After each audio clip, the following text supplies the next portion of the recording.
Querido Presidente, le agradezco mucho. Thank you very much, Mr. President. I thank you. It's a pleasure to see you presiding over this meeting. Let me start by giving a summary of what is our own analysis based on the latest developments and on some of the possible future steps ahead. As usual in Syria, we have a mixed picture, and I have to refer to it. There have been some interesting technical steps in advance of the 7th round of intra-Syrian talks that will take place, as you know very well, by now on the period between the 10th and the 14th of July. There are currently serious efforts, on the other hand, underway to deliver further agreements and implementation agreements regarding the de-escalation zones before a Astana meeting, which is planned on the 4th and 5th of July. But there have been also some worrying developments which we cannot ignore, and we will elaborate a little bit on that. We are at the time of testing whether the political will exists for real de-escalation and more meaningful political talks, and move beyond preparatory talks.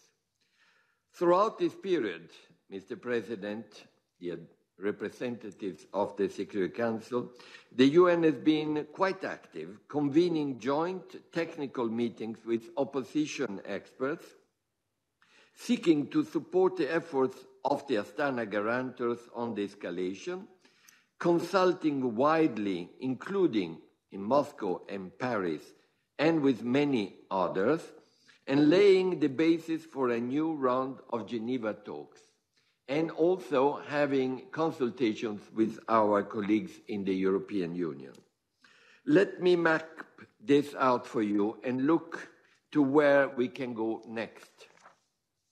In the last round of intra-Syrian talks in Geneva, I did announce the establishment of a technical consultative process. You remember that was an additional layer that we believe can be very helpful in actually abolishing layers by accelerating the real talks.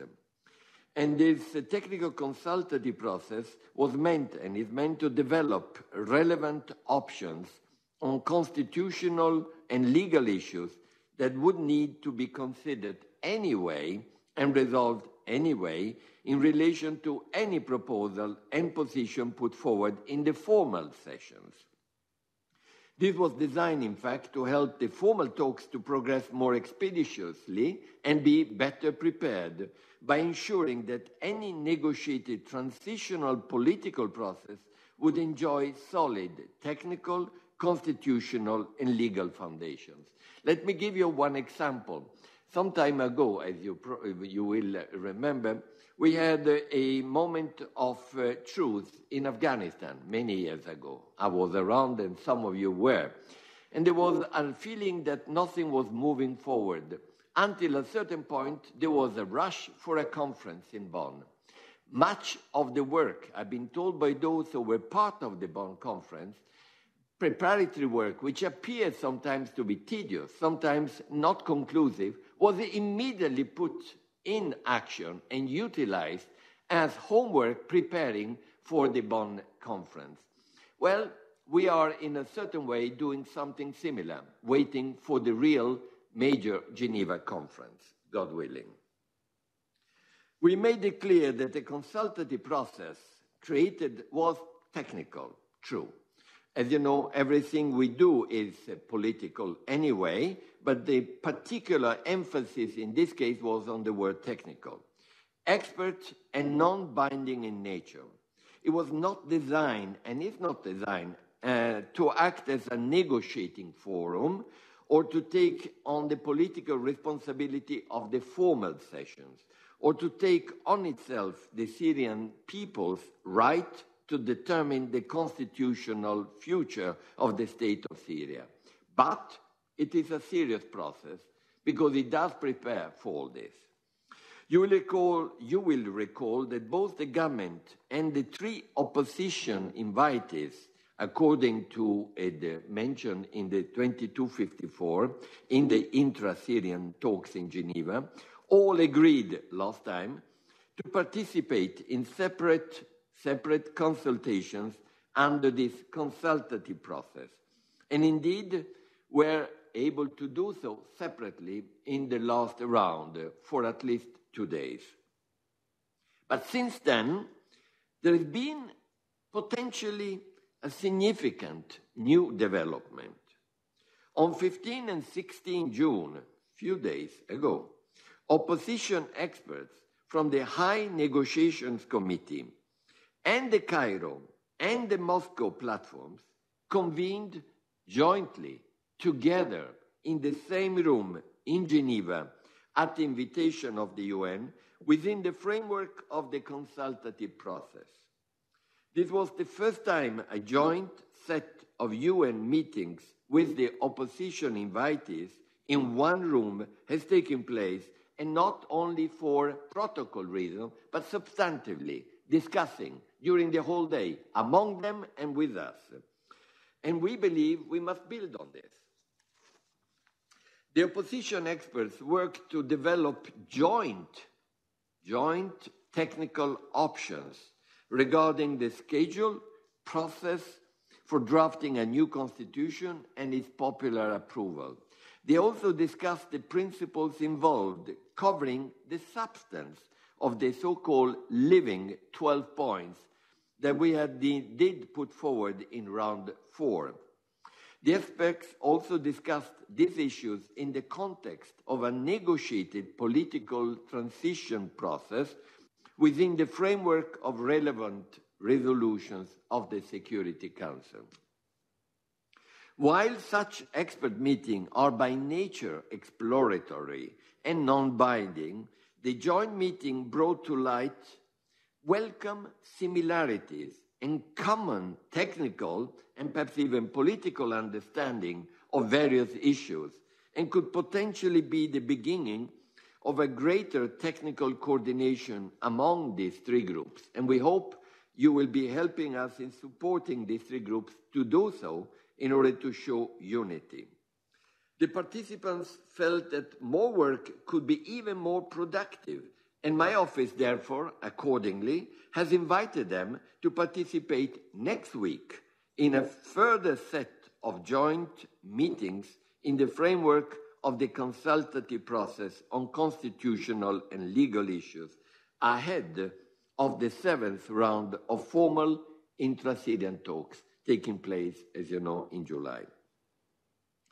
You will recall that the government of Syria, which was, by the way, the first to commit to the technical process, communicated to me that it would participate in expert meetings in the framework of technical consultations process during formal sessions of the intra-Syrian talks, but not outside those formal occasions. I therefore look forward to experts from my team continuing during the 7th round the engagement that began with the experts from the government during the 6th round. Naturally, the UN remains ready to engage with the government experts at any mutually convenient time, including before and after formal talks. Mr. President, in my formal invitation to the forthcoming round of the intra-Syrian talks, I encouraged the invitees to prepare actively. I look forward, therefore, to them engaging in an intensified set of discussions on issues across all 4 baskets: governance issues, constitutional issues, electoral issues, counter-terrorism, security, governance, and medium-term confidence-building issues. I hope it will be possible to accelerate the peace talks. I'm giving consideration, in fact, even to sharing some of my own thinking on certain issues in order to stimulate the parties. If the environment is propitious, I'm also ready to seek to facilitate direct talks between the government and the opposition, hopefully unified opposition in those talks, either at a formal or technical level. This is something that all sides have stated more than once they want, and I hope conditions are being created that could enable this. I also believe it would be important to aim for a further round towards end of August or early September in advance of the September General Assembly meeting.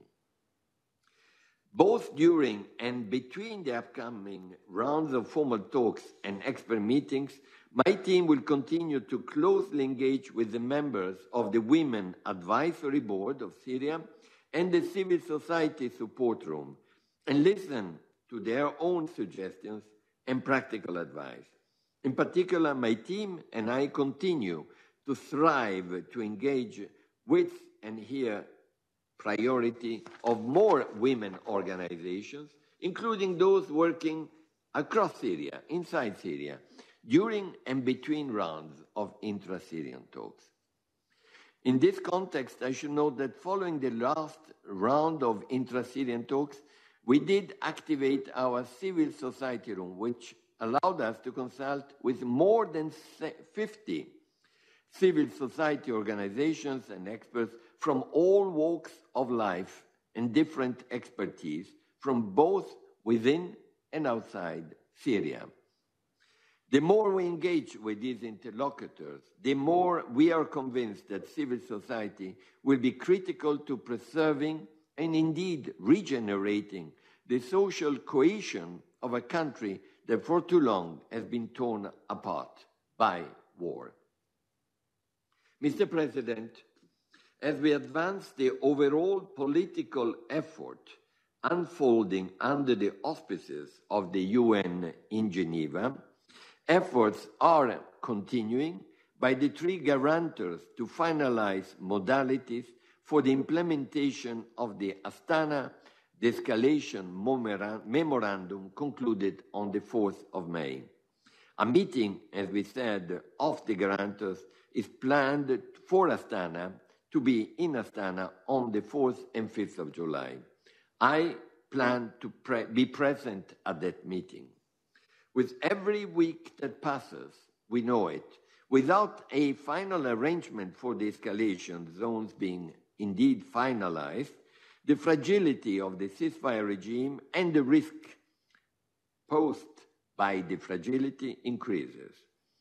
I'm aware of the genuine efforts currently being undertaken to try to and overcome the remaining obstacles, as was witnessed by my own team of experts from my own office during the recently held technical level meeting of the Joint Working Group on de-escalation in Moscow.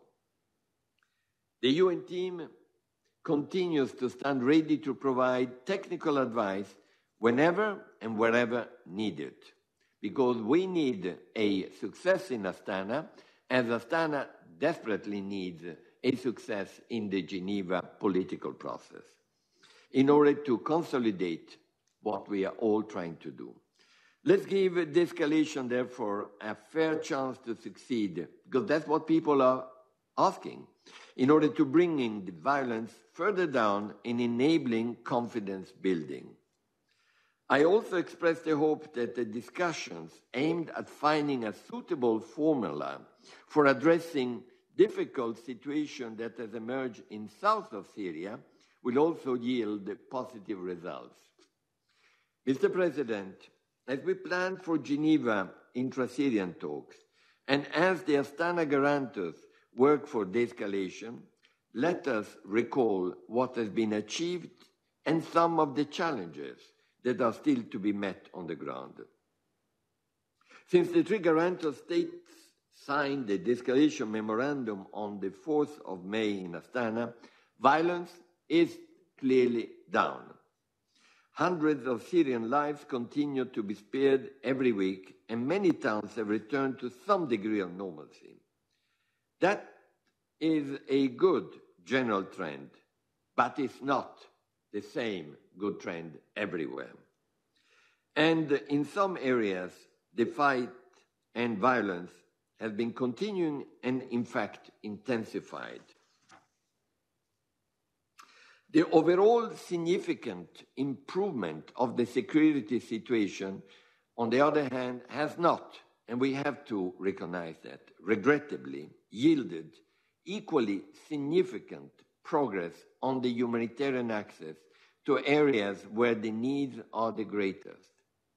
The support of the International Support Group co-chairs and other members of the ISSG has been helpful, and efforts are continuing. However, let's be honest, much more needs to be done, and urgently, to enable safe, unimpeded, and sustained humanitarian access to all Syrians, wherever they are, particularly in the areas which have been difficult to reach. Let me also stress the importance of moving forward on the issue of detainees, abductees, missing people, and on the issue, important issue, of humanitarian demining, and express here the appreciation to UNMAS for its continuing engagement in this regard. We note that the fight against terrorism appears to be proceeding with Daesh under pressure and in retreat in various locations in Syria. At the same time, incidents between the international anti-ISIL Daesh coalition and forces of the government of Syria and its allies, including the downing of a Syrian military plane, have taken place. As I see it, the ideal trajectory over the coming 2 weeks could be, we hope, would be, progress in Astana on 4-5 July. Then a further set of joint technical aspect meetings with the opposition groups in the same week. And then a continued discussion and dialogue, hopefully among main international stakeholders, including at the G20 summit in Hamburg on 7-8 July, in which Syria cannot be avoided to be one of the subjects. And all this in support of both the Astana de-escalation efforts and the intra-Syrian Geneva-based political process. I hope that a combination of these elements would help shape an environment conducive for the next round of intra-Syrian talks in Geneva in the months to come, and bring us one step forward on the journey towards our shared goal of implementing the resolutions of this Council, and in particular 2254.